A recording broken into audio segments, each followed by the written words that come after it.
परम शांति ऋषि मुनि बहुत क्रोधी होते थे। ऐसे क्यों होता था? जब वो इतने ज्ञानी हैं, इतने तपस्वी हैं, तो उनमें इतना क्रोध कैसे होता है? जबकि क्रोध ही हमारा विकार है। 5 विकारों में क्रोध भी एक विकार है और ज्ञानी को तो विकारों से दूर रहना चाहिए, विकारों पे जीत पानी चाहिए। फिर भी क्रोधी होते थे ऋषि मुनि। तो क्यों होते थे? हमारे अनेक जन्मों के संचित कर्म हमारे कारण शरीर में रिकॉर्ड हैं और वही रिकॉर्डिंग इमर्ज होते रहती है। हमें गुस्सा, खुशी, दुख होते रहता है। हमारे जो कर्म हैं वही बाहर आते रहते हैं।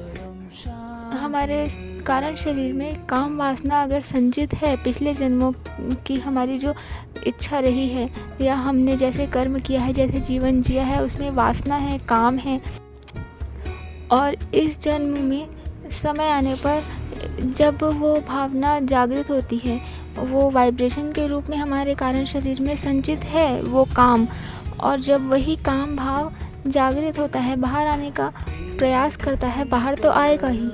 वो कर्म जो हमने सोचा भी है, वो सोच से जो कर्म वासना के या काम के जो क्रिएट हुए हैं, वो आत्मा में अगर संचित हैं तो वो तो बाहर आएंगे ही। और उस काम भावना को अगर फोर्सफुली रोकने की कोशिश कर रहे हैं, उसे बाहर नहीं आने दे रहे हैं, तो वो एनर्जी बढ़ती जा रही है और वो एनर्जी क्रोध में ट्रांसफ़र हो जाती है। ऋषि मुनि अपने इसी काम भाव को बहुत रोकने का प्रयास करते थे, ज़बरदस्ती रोकते थे उसको, उस भावना को। अगर वो काम भावना आ रही है उनके अंदर तो उससे वो रोकते थे, फोर्सफुली रोकते थे। तो वही रोकते रोकते काफ़ी समय तक की वो एनर्जी अंदर से दूसरी एनर्जी में ट्रांसफ़र हो गई। वो काम भावना की एनर्जी क्रोध में ट्रांसफ़र हो गई। जैसे मुझे मेरे पिता ने सिखाया कि किसी पे क्रोध नहीं करना, किसी को बुरा नहीं बोलना, सबसे प्यार से रहना। और अगर मेरी किसी से लड़ाई हुई, किसी ने मुझे कुछ गलत कहा, गलत आचरण किया मेरे साथ, गलत व्यवहार किया या कुछ ऐसी बातें बोली जिससे मेरा दिल दुखा, लेकिन मेरे पिता ने मुझे बोला हुआ है कि मुझे सबसे प्यार से रहना है, कभी किसी पे गुस्सा नहीं करना है, तो मैं अगर मुझे उसके ऊपर क्रोध आ भी रहा है और मैं उसके ऊपर क्रोध नहीं कर रहा हूँ, अगर मेरे पिता ने बोला है इस वजह से, तो वो भावना मेरे अंदर बढ़ती जाएगी और फिर एक दिन हम बोल ही देंगे। वैसे ही कोई एनर्जी, कोई भाव अगर हम फोर्सफुली रोकने की कोशिश करते हैं तो वो बढ़ती जाती है। हमें करना क्या है? अगर हमारे कारण शरीर में संचित काम भावना या कोई भी विकार बाहर आ रहे हैं तो हमें उसे ज़बरदस्ती रोकने के प्रयास करने के बजाय हमें अपना मन को दूसरी दिशा देनी है, अपने मन को परमात्मा में लगाना है। और जब हम परमात्मा में अपना मन लगाते हैं, अपना ध्यान लगाते हैं, तो हमारी आत्मा में परमात्मा से शक्ति आती है, उनमें परम प्रकाश है। वो परम प्रकाश हमारी आत्मा में आता है तो हमें शांति मिलती है, हमारी भावना बदलने लगती है, हमारे कारण शरीर में रिकॉर्ड जो कर्म है वो डिलीट होने लगते हैं। इसलिए ऐसा नहीं है कि अगर हमें क्रोध नहीं करना है तो हमें ज़बरदस्ती उस क्रोध को रोक के रखना है। रोक के रखने की बजाय हमारे मन में जो विचार चल रहे हैं निरंतर, उसको ज़बरदस्ती रोकने का प्रयास अगर हम करेंगे तो वो रोक तो हम नहीं पाएंगे। मन तो विचार निरंतर करता ही रहेगा। इसलिए मन को दिशा देनी है, मन को परमात्मा में लगाना है, तो ऑटोमेटिकली हम पॉजिटिव होने लगेंगे। मन शांत रहेगा ही रहेगा और हम विनम्र, सहज होते जाएंगे। हम अगर परमात्मा को ध्याते हैं तो उनके जैसे ही बनते हैं, उनके गुण ही हमारे अंदर आते हैं। अब परमात्मा भी कौन? यहाँ पे धरती में आज लाखों धर्म हैं, लाखों भगवान हैं। हम अगर किसी ऐसे भगवान को या ऐसे किसी बाबा को, गुरु को मान रहे हैं जिनकी आत्मा में शक्ति ही नहीं है, तो हम में शक्ति आएगी ही नहीं। आज जो इतनी तमो प्रधानता, नेगेटिविटी बढ़ती जा रही है, उसका मेन रीज़न यही है कि इतने सारे भगवान होने के बाद भी हमारी आत्मा में शक्ति आ ही नहीं रही है। हम धर्म का पालन कर रहे हैं, भक्ति कर रहे हैं, फिर भी नहीं आ रही है। उसका मेन रीज़न यही है कि हम जानते ही नहीं हैं कि अल्टीमेट गॉड कौन है। हमारे ब्रह्मांड में 14 लोक हैं, पृथ्वी से ऊपर 7 लोक हैं। देवी देवताओं को बिल्कुल भी याद नहीं करना है। देवी देवता खुद भोगी होते थे।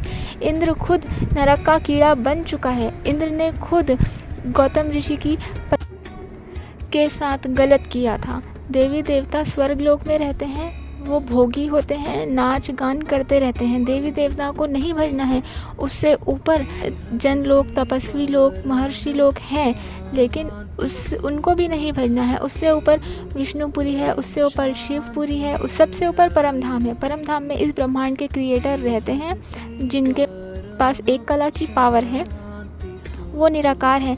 लेकिन हम सीधा निराकार को याद करेंगे तो हमें उनसे प्यार आएगा ही नहीं, निराकार से प्यार नहीं आता है। साकार से प्रेम ही निराकार तक पहुंचा सकता है। साकार निराकार का अवतार होता है। निराकार जो प्रकाश है वो जब साकारी रूप में आता है तब हम उनके साकार रूप को निराकारी, उनकी आत्मा निराकार है, उनके चित्र में विचित्र रूप को याद करते हैं, यानी साकार शरीर में वो पर ब्रह्म परमेश्वर हैं, ऑलमाइटी हैं, ये याद करते हैं, तब उनसे प्यार आता है और पावर आती है हमारी आत्मा में। हम शुरू में राम या कृष्ण को अगर दिल से मानते हैं तो उन्हें ऑलमाइटी का अवतार समझ के ही याद करें तो हमारी आत्मा में शक्ति आती जाएगी। ये शुरुआती है, लेकिन हमें राम और कृष्ण को भी परब्रह्म परमेश्वर ऑलमाइटी नहीं मानना है। शुरुआत में हम ये कर सकते हैं, अपने मन को दिशा देने के लिए, विकारों से दूर होने के लिए, विकारों पर विजय पाने के लिए शुरू में हम ये कर सकते हैं। लेकिन हमें ज्ञान मार्ग में आना है, हमें ज्ञान लेना है। जब हम ज्ञान मार्ग में आते हैं, परम सत्य ज्ञान लेते हैं, बेहद का परम ज्ञान लेते हैं, तो हमें पता चलता है कि ऑलमाइटी कौन है। और जब हम ज्ञान से उनको जान लेते हैं, उन पे निश्चय हो जाता है, तब ऑटोमेटिकली उन पे समर्पण हो जाता है और हम योग करने लगते हैं। योग लगता है जब ज्ञान होता है, ज्ञान के बाद ही योग लगता है और योग से ही हमारे विकर्म विनाश होते हैं और हम शांत होते हैं, जीवन मुक्त अवस्था को प्राप्त करते हैं, परम शांति को प्राप्त करते हैं और जन्म मृत्यु के चक्र से छूट सकते हैं, मोक्ष पा सकते हैं। बेहद का परम सत्य ज्ञान सिर्फ हमारे दादाजी दे सकते हैं, बापूजी दशरथ भाई पटेल, जिनकी मेन यूट्यूब चैनल है, चैनल का नाम है बापूजी दशरथ भाई पटेल, जिन्होंने अपनी कड़ी तपस्या से, दिव्य दृष्टि से बेहद का परम ज्ञान इस धरती लोक में उतारा है। अपनी दिव्य दृष्टि से उन्होंने ज्ञान को इमर्ज किया है। बेहद का ब्रह्मांड कितना बड़ा है, सिर्फ एक सोलर सिस्टम की बात नहीं है जिसमें 14 लोक हैं, ऐसे अनंत सोलर सिस्टम है। एक महाब्रह्मांड यानी गैलेक्सी में अनंत गैलेक्सी है, एक यूनिवर्स में अनंत यूनिवर्स है, एक ग्रेट यूनिवर्स में, ऐसे G17 तक यूनिवर्सेस हैं हमारे एक मल्टीवर्स में, ऐसे अरबों खरबों मल्टीवर्सेस हैं। बेहद का ब्रह्मांड में ये कुछ भी नहीं है, एक बिंदु है जिसे हमारे दादाजी ने अपनी दिव्य दृष्टि से देखा है।